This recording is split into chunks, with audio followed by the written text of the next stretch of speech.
Hello everyone, welcome back to my channel. So কেমন আছো সবাই? আমি তো খুব ভালোই আছি। কিছুদিন খুব প্রোগ্রামের চাপের জন্য ভিডিও দিতে পারিনি, আবার চলে এসেছি ভিডিও নিয়ে তোমাদের কাছে। তো আজকের প্রোগ্রামের জন্য বেরিয়ে পড়েছিলাম গঙ্গাসাগর, আর এই প্রথমবার গঙ্গাসাগর যাব প্রোগ্রাম করতে, তাও সঙ্গে গাড়ি নিয়ে। গাড়ি নৌকায় করে যাবে এবার থেকে নদী টপকে গঙ্গাসাগরে। তো আমার সাথে রয়েছে জ্যাঙ্গো, আর এই হলো রোহিত, আর আমাদের ড্রাইভার দীপুদা। আমরা 4জন মিলে বেরিয়ে পড়েছি প্রোগ্রামের উদ্দেশ্যে, যাব গঙ্গাসাগর। আর এই দীপুদা আর রোহিত দাঁড়িয়ে রয়েছে, রাস্তায় দাঁড়িয়ে চা খাওয়া হচ্ছিল। জ্যাঙ্গো তো গাড়ি থেকে নামেনি, ও গাড়িতেই বসে রয়েছে। আর এই কাকদ্বীপ এর রাস্তা পুরো ফাঁকা, শুনশান রাস্তা। রাত্রিবেলা আমরা যাচ্ছিলাম, আর এই চলে এসেছি ঘাটের কাছে চলে এসে গাড়িটা পার্কিং করে দিলাম পরের দিন সকালের অপেক্ষায়।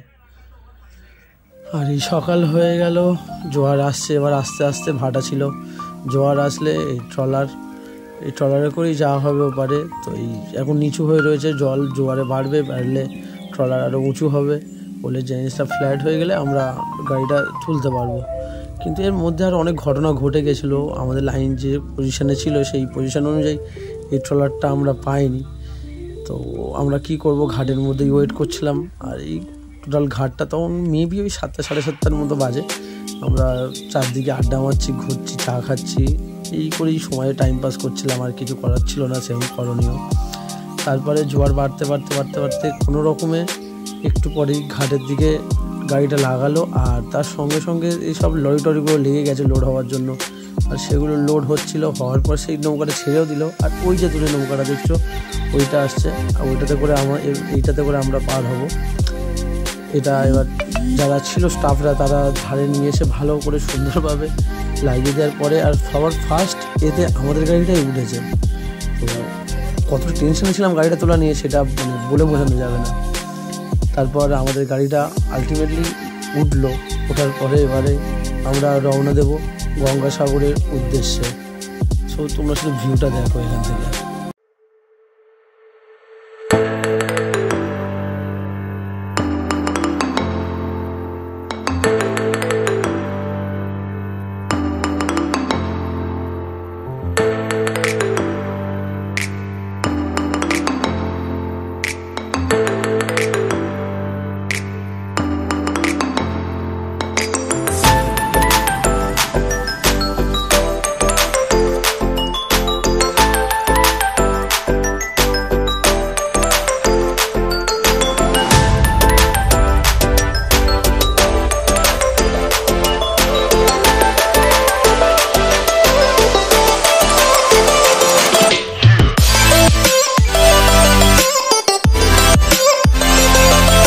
তো অবশেষে চলে এলাম আমরা গঙ্গাসাগরে। আর এই ডান দিকে যায় দেখলে না, এদের একটা ঘটনা আছে। তো আমি যেতে তোমাদের কাছে বলছি।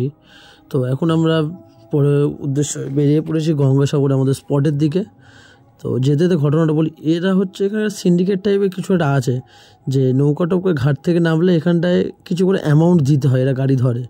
তো কমিটির দাদাদের চেনাশোনার ছিল বলে এদেরকে বলতে আমাদের থেকে টাকা নেয়নি, কিন্তু ওপার দিয়ে ওঠার সময় নৌকাতে তখন আমাদের কাছ থেকে চার্জ করেছিল 200 টাকা করে দিতেই হবে গাড়িতে।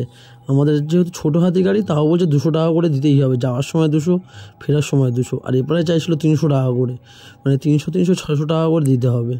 তা এপারেরটা দিতে হয়নি, বাট ওপারেরটা আমাদের দিতে হয়েছিল। কিন্তু পরে বুঝতে পারলাম এই যে টাকাটা দিইনি আমরা এবারে, এর জন্য আমাদের ফেরার সময় ট্রলারে উঠতে অনেকটা ঝামেলার মধ্যে পড়তে হয়েছে, নিচ্ছিল না, লেট করছিল। তো অবশেষে আমরা চলে আসলাম আমাদের এই স্পটে। তো দেখতে পাচ্ছ স্পট স্টেজ করা রয়েছে, ট্রাস্ট সেট আপ হচ্ছে, লাইট সেট আপ হচ্ছে। তা আমরা চিন্তা করলাম যে এখন যেহেতু এত দেরি আছে, তো আমরা এখানে সাউন্ডটা এখানে খালি করে রেখে কেননা আমরা একটু গঙ্গাসাগর থেকে ঘুরে আসি, কারণ এখান থেকে 4-5 কিলোমিটারই দেখা ছিল গঙ্গাসাগর। তো প্রোগ্রামে তো অনেকবারই এসেছি, কিন্তু কোনোদিন যাওয়া হয়নি।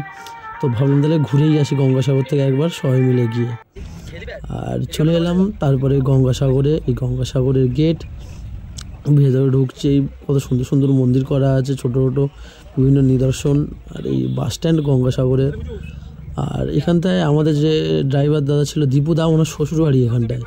তো সেইখানটায় দাঁড়ানো হয়েছিল, আমরা দাঁড়িয়ে তো গামছা টামছা নিয়ে যেহেতু স্নান করব সেই জন্য গেছিলাম। আর এই চলে এসেছি প্রায় ঘাটের কাছে। আর এই মন্দির পাশে এখানটায় গিয়ে আমরা গাড়িটা সাইড করে রেখে আমরা যাব সমুদ্রের দিকে। আর এই পাশে মন্দিরটা তোমরা দেখতে পাচ্ছ, গাড়ি থেকে যতটা দেখাতে পাচ্ছি আর কি। এই মন্দির আসবো, মন্দিরের মধ্যে স্নান টান করে এসে আমরা নমস্কার করেছিলাম, তো সেখানটা আসবো।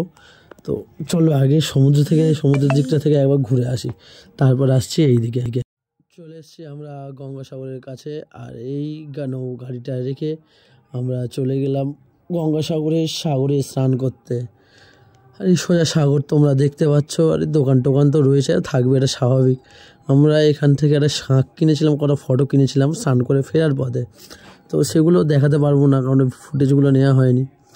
তো সাগরে আমরা এই 4 জনেই এসেছিলাম, 4 জন মিলে স্নান করেছি, প্রচুর আনন্দ করেছি, প্রচুর মজা করেছি।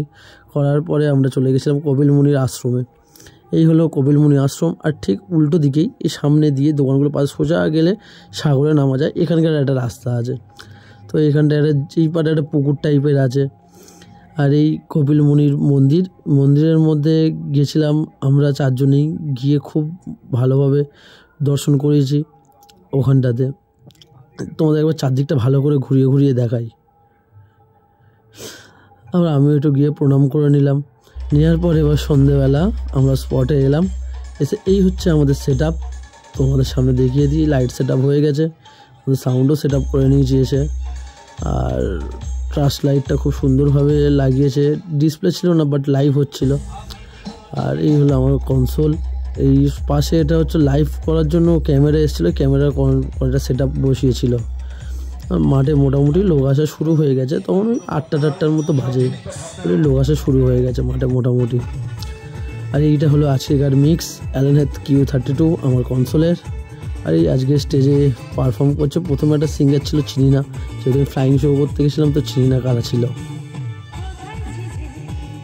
আজকেকার সেট আপ এই, আজকের অডিওটা সেরকমভাবে দেওয়া হয়নি, তো ভিডিওটা খুব একটা ভালো হবে না, তবুও তোমরা যারা আছো একটু সাপোর্ট করো, একটু অ্যাডজাস্ট করে নিও।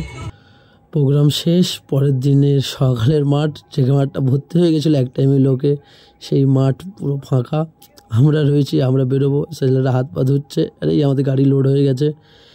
এবারে আমরা বেরোবো আমাদের গন্তব্যে, মানে আমাদের বাড়ির উদ্দেশ্যে, কারণ আমাদেরও তো শো আছে আজকের। তো আজকের ভিডিওটা এই পর্যন্ত থাকলো। সবাই লাইক, কমেন্ট, সাবস্ক্রাইব করে দিল। টাটা।